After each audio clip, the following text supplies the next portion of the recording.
तो थंबनेल देखकर आपको मालूम चल गया होगा कि इस वीडियो में हम किस टॉपिक पर बात करने वाले हैं। जी हाँ, Uttar Pradesh cooperative bank vacancy 2026 out हो चुकी है और इस वीडियो में उसके पूरे के पूरे सिलेक्शन प्रोसेस के ऊपर जानेंगे कि आखिर एलिजिबिलिटी प्रोसेस, डॉक्यूमेंट वेरिफिकेशन, फ़ी, सिलेबस और ये सारी चीज़ें के बारे में हम डिटेल में जानेंगे कि क्या रहेंगी ये पूरी, कौन सी इसमें पोस्ट है, सैलरी क्या है, सारी चीज़ों के ऊपर हम डिटेल में डिस्कशन करेंगे।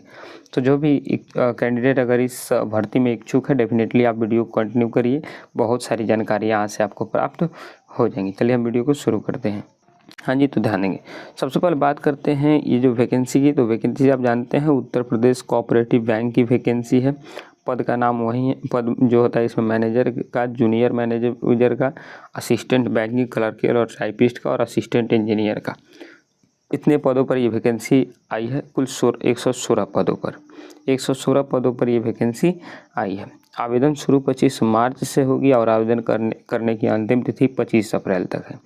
जो भी कैंडिडेट अगर इसके लिए एलिजिबल है, डेफिनेटली आप, ये वेबसाइट है आपकी, वेबसाइट का लिंक मैं आपको डिस्क्रिप्शन बॉक्स में दे दूंगा, वहाँ पर आप जाकर के अप्लाई कर सकते हैं। upcisb.epsdc.government.in पर ही अप्लाई कर सकते हैं। अब हम जानते हैं इसके एलिजिबिलिटी प्रोसेस के ऊपर कि क्या इसकी एलिजिबिलिटी रहेंगी।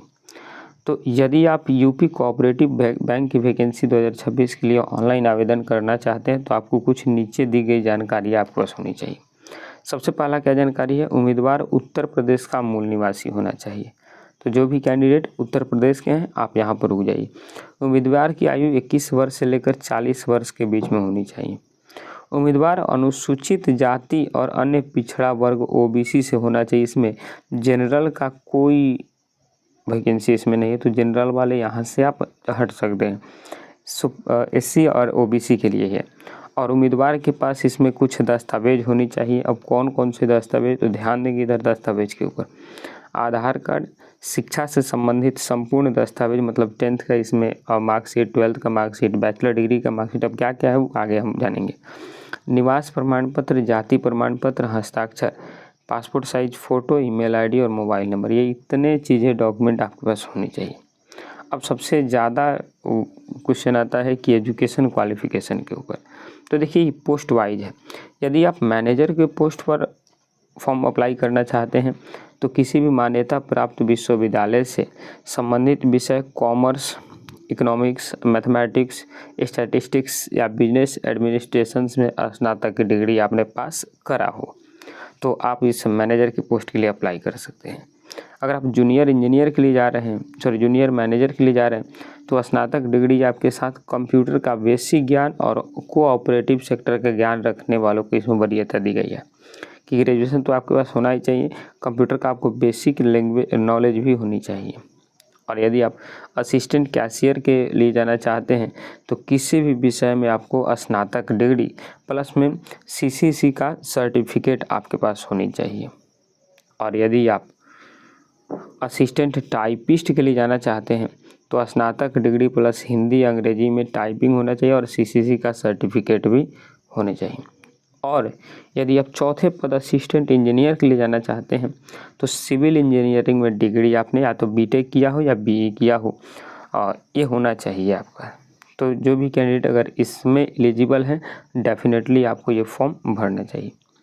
अब नेक्स्ट आइए कुछ महत्वपूर्ण बिंदु के ऊपर। कंप्यूटर योग्यता यानी सीसीसी, असिस्टेंट कैशियर और टाइपिस्ट जैसे पदों के लिए NIELIT में पूर्व का सीसीसी सर्टिफिकेट अनिवार्य है। यदि आपके पास इसके समक्ष कोई अन्य उच्च डिग्री जैसे BCA हो, MCA हो या IT में डिप्लोमा किए हों तो उससे भी वैध माना जाएगा, अगर ये नहीं है तो।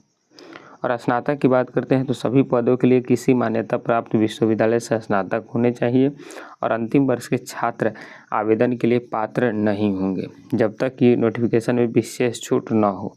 तो कोई भी कैंडिडेट अगर लास्ट जो ईयर है उसमें है तो वो नहीं इसको भर सकते हैं। प्रेफरेंस की बात करते हैं तो ग्रामीण विकास या कोऑपरेटिव बैंकिंग से संबंधित कोर्स अनुभव रखने वाले उम्मीदवारों को चयन में प्राथमिकता मिल सकती है। और सैलरी की बात करते हैं, सैलरी बहुत है इसमें। तो जो भी कैंडिडेट अगर इनके लिए एलिजिबल है, डेफिनेटली आपको इस फॉर्म को अप्लाई करनी चाहिए। मिलते हैं एक और नई जानकारी के साथ, तब तक के लिए जय हिंद, जय भारत।